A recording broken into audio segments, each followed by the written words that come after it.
Oh, siwak ko, nakaraming babae na oh. Oh. Lahat ng pares niya, wawala. Kawawa min siwak. Yung lahat ng pares niya, pangatlong pares niya na yan eh. Ayop mga pares mo, wak. Yun ang siguro matino mong pares, wak. Wak. Ang pugi pa naman ang anak mo, wak oh. Ayan mo, wak. Daming babae dyan, wak. Hindi sila uwi, wak. Ano, wak no. Daming babaeng kalapatid si daddy dyan. Daming paasawa kay wak dyan ah. Hindi sila uwi, ah. Paasawa kay wak. Yung mga lalaki dyan na hindi uwi, paasawa yung asawa na kay wak. Si wak hindi umalis ng bahay niya, oh. Pugi-pugi pa si wak. Babaero talaga si wak.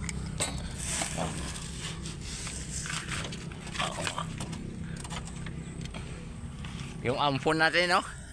Ilang beses siya pinakawalan yung pang umuwi.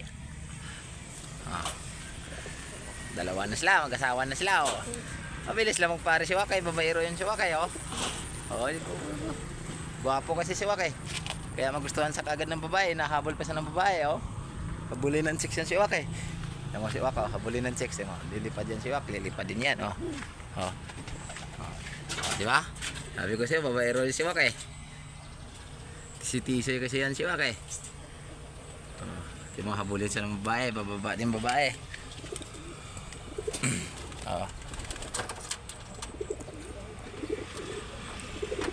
Chicks boy yan si Wak.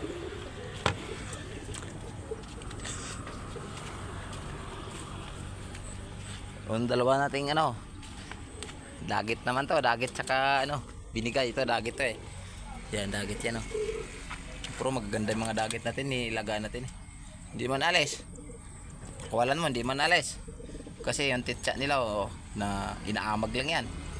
Tapos pag mga isang buwan na sila dito, paggutuman na yan. Mga isang araw, dalawang araw hindi pa kainin. Para babaero ka manuwak. Dito ko muna sa taas ah. Eh, para makaitlog ka ng bago ah. Ayun ang asawa mo. O, dyan ka. Yan. Para mag-asawa mo na kayo. Babaero si Wak na. Dami ng babae si Wak. Kailang chicks na yan si Wak ah. Pag hindi walang yung mga hindi magpapares dyan, pangkatay na yan.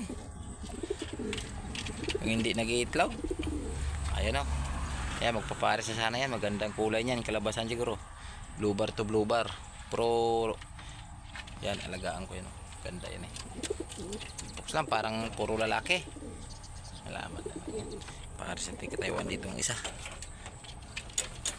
Pag magsubuan yung dalawa, may babae sila dyan.